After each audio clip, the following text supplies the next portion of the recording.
एक बात बोले भैया, गरीबों का कोई नहीं होता है।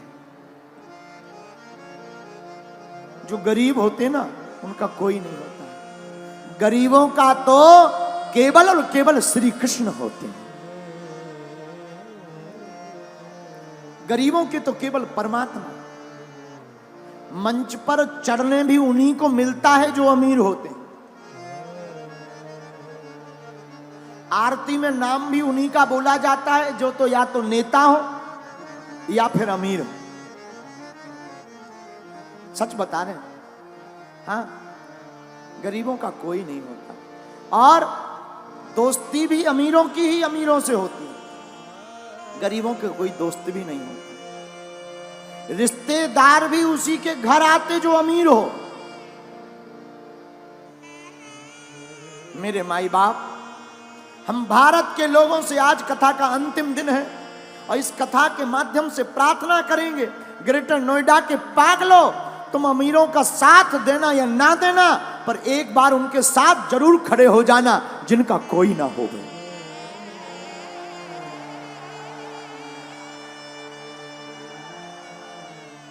जब गरीबों की बेटी की शादी होती है ना तो बाप जानता है भूख क्या होती है। त्योहार आते हैं, अमीरों के घर पर तो तरह तरह के पकवान बनते हैं। गरीबों के घर पर कभी जाकर देखना, जो बेचारे पूरी बनाने के लिए भी तरसते हैं। गरीबी बहुत बुरी बात है। भगवान गरीब किसी को ना बनाए। दूसरी बात बोले, इस संसार में लोग कर्जा भी उसी को देते हैं जो अमीर होता है। गरीबों को कर्ज भी नहीं मिलता। क्यों? क्योंकि ये चुकाएगा कहां से। लेकिन सच बात यह है, भारत के लोगों, तुमने जरूर बुरे दिन देखे हो, बुरे दिन देख रहे हो। तुम्हारा कोई ना हो, सब तुम्हारी अवहेलना कर रहे हो, तुम्हें हर जगह से दुत्कारा जा रहा हो, कोई तुम्हारा साथ ना दे रहा हो, तब भी तुम घबराना मत। एक काम करना, तुम अपने परमात्मा पर भरोसा मत छोड़ना। वो परमात्मा एक दिन तुम्हारे चेहरे पर मुस्कुराहट लाएगा।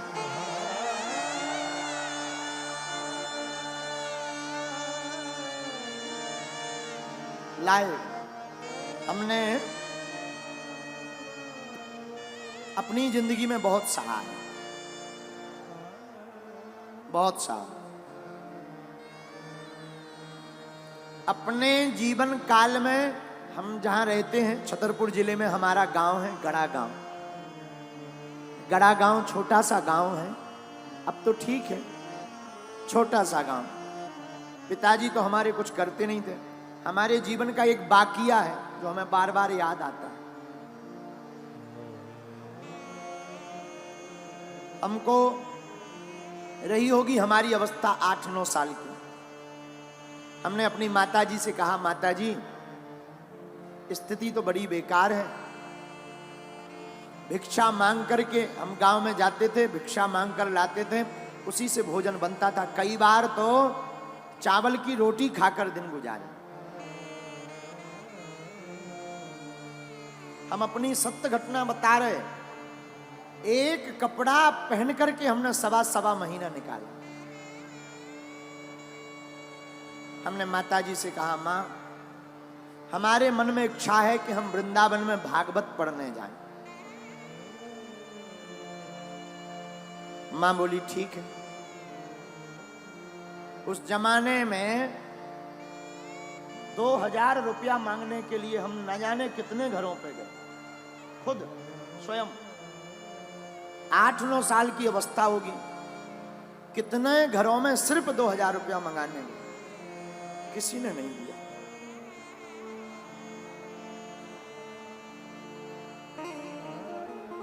आज भी वो दिन याद आ जाते हैं।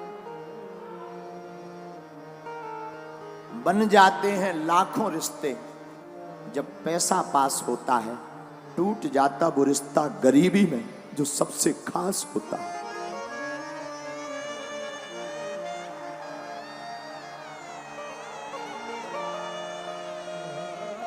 कितना भी प्रिय रिश्ता हो, अगर तुम्हारे जेब में कुछ नहीं होगा तो कोई नहीं पूछेगा।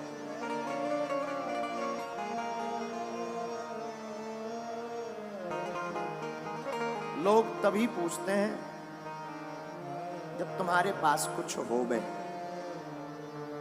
हम भारत के लोगों से प्रार्थना करेंगे, अमीरों की बेटियों की शादी में तो लाखों के गिफ्ट लेकर तुम जाते हो, कभी मौका मिले तो उस गरीब मजदूर की बेटी की शादी में भी पहुंच जाना जिनके घर पर कोई नहीं जाता।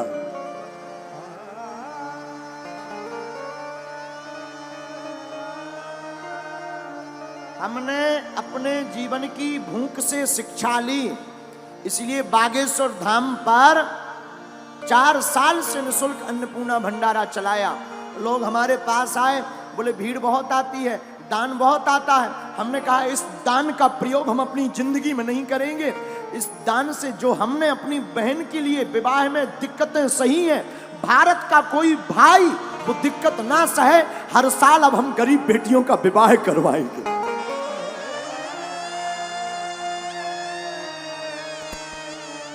क्योंकि हमने तो सह लिया। हमने भूख भी देखी, माई बाप आज जरूर बैठकर कथा कर रहे हैं, हनुमान जी की कृपा है।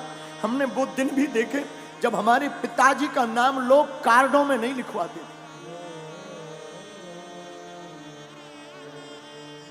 कार्ड में इसलिए नहीं लिखवाते थे कि आएंगे तो फटे कपड़े पहन करके आएंगे।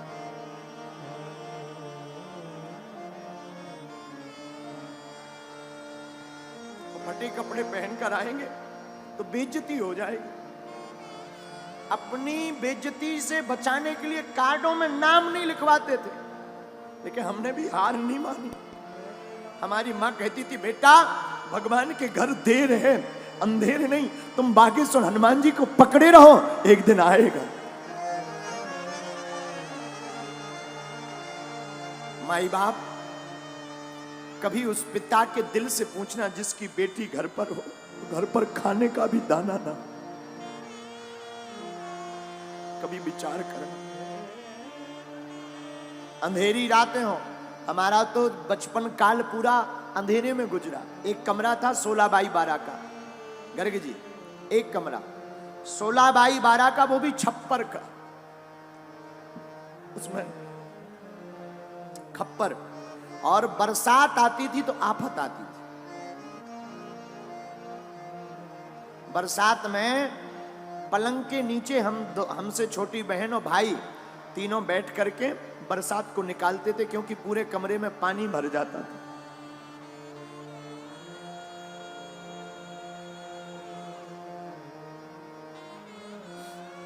माई बाप भगवान गरीबी किसी को ना दे दे, गरीबी बहुत बुरी है। इससे बड़ा अभिशाप कुछ नहीं है। कोई नहीं पूछता, न मंचों पर आने देते, न आगे होने देते, दुत्कारते अलग से हैं, रिश्तेदार पूछते नहीं हैं। इसलिए माई बाप ईश्वर गरीबी किसी को ना दे।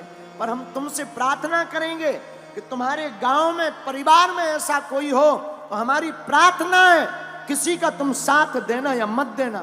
इस बार हमने प्रण लिया 8 मार्च 2024 को जो बेटियों का विवाह होगा, ऐसी बेटियां जिनके माँ बाप है नहीं, एकदम पिछड़ी हुई, उन बेटियों को एक एक मोटरसाइकिल देंगे। साधु हम तुमसे भारत में दान लेने नहीं आए हैं, हम धन कमाने नहीं आए। भारत के लोगों, हम तुम्हारे दिल में हनुमान जगाने आए हैं।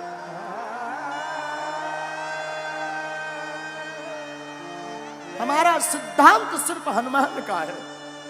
हमारा सिद्धांत सिर्फ इतना है कि सनातन धर्म धर्म धंधा नहीं है। सनातन धर्म पूरी दुनिया का सबसे बड़ा धर्म और करुणा का धर्म है। इसलिए मेरे माई बाप, मेरे भारत के लोगों, ग्रेटर नोएडा के लोगों, तुम्हारा कोई साथ दे या ना दे, पर तुम कभी मत पीछे मुड़कर देखना, ना कभी रोना। मौका लगे तो मेरे बागेश्वर धाम पर आ जाना, मेरा दर खुला है, वो खुला ही रहेगा।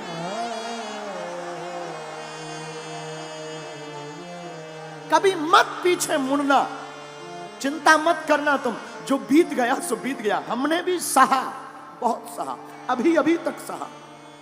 अभी भी कई बार ऐसी परिस्थितियां बन जाती, दान तो हम मांगते नहीं, कई बार परिस्थिति बन जाती है कि लोन लेना पड़ता। लेकिन एक बात बोले, हमारी माँ ने और हमारे गुरु ने हमें एक चीज सिखाई, उसका भरोसा मत छोड़ना। उसका भरोसा नहीं छोड़ा तो कभी उसने हमको किसी के सामने झोली फैलाने नहीं दिया। आप इसलिए भारत के लोगों, क्योंकि जिसके पास गरीबी होती है वही ये दुख जानता है। सबकी समझ में नहीं आता माई बाप, ना ना ना। हाँ, अभी बरसात चल रही है, हमको पूर्ण याद है, अभी भी हम एक कुर्ता रखे हुए हैं अपना पुराना। वो कभी कभी हम याद कर लेते उस कुर्ता को देखकर, है तो छोटा, बहुत पुराना, हम रखे हुए हैं पर याद कर लेते हैं। माई बाप बरसात में कपड़ों की वो दुर्गंध, भीगे हुए कपड़ों की दुर्गंध। मेरे साधु, हम अपने जीवन की कथा बताकर आपको कहना ये चाह रहे कि हमारे जैसे नालायक की लाज, हमारे जैसे मूर्ख की लाज, हमारे जैसे विचित्र व्यक्ति की लाज जब बागेश्वर बालाजी ने बनाई है तो भैया तुम भी इनके चरण शरण मत छोड़ना, ये तुम्हारी भी लाज बचाएंगे।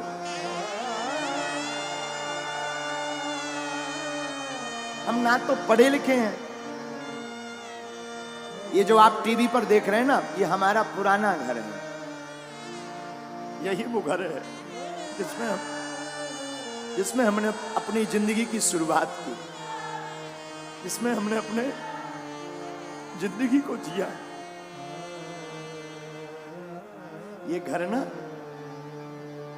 आज भी कई बातों को सजो करके रखे हुए।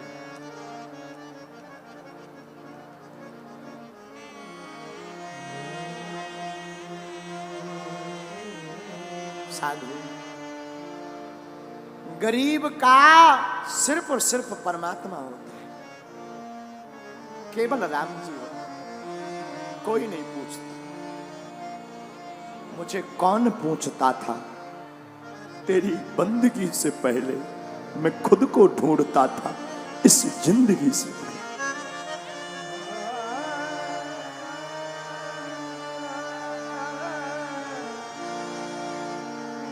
इस भारत में गरीब सिर्फ ताली बजाने के काम आता है, नेताओं की रैलियों में भीड़ बढ़ाने के काम आता है, या मंच के सबसे लास्ट में ताली बजाने। हमारा तो बस नहीं चलता, हमारी तो मजबूरी है।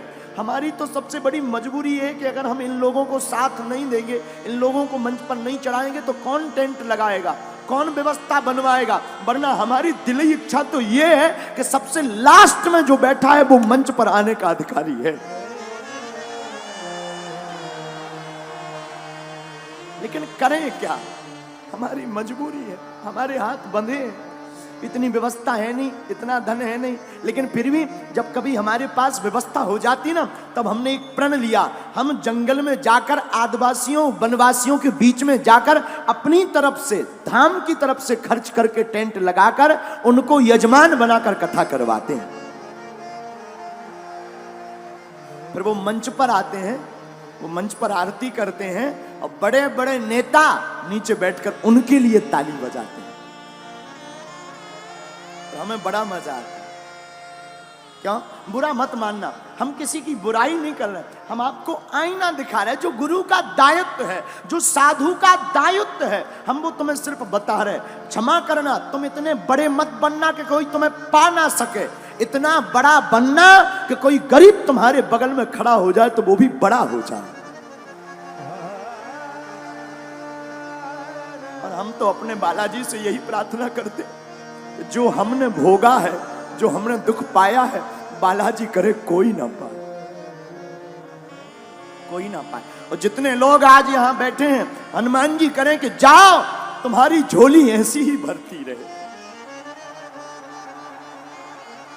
तुम्हारे काले दिन बुरे दिन आज से ही दूर हो जाएं, तुम्हारी जिंदगी में आज से ही खुशियां भर जाएं। जिन जिन ने कथा सुनी, जाओ तुम पर हमारे हनुमान जी की, सन्यासी बाबा की जैसी उन्होंने हमारी लाज राखी, तुम्हारी भी वो राखें।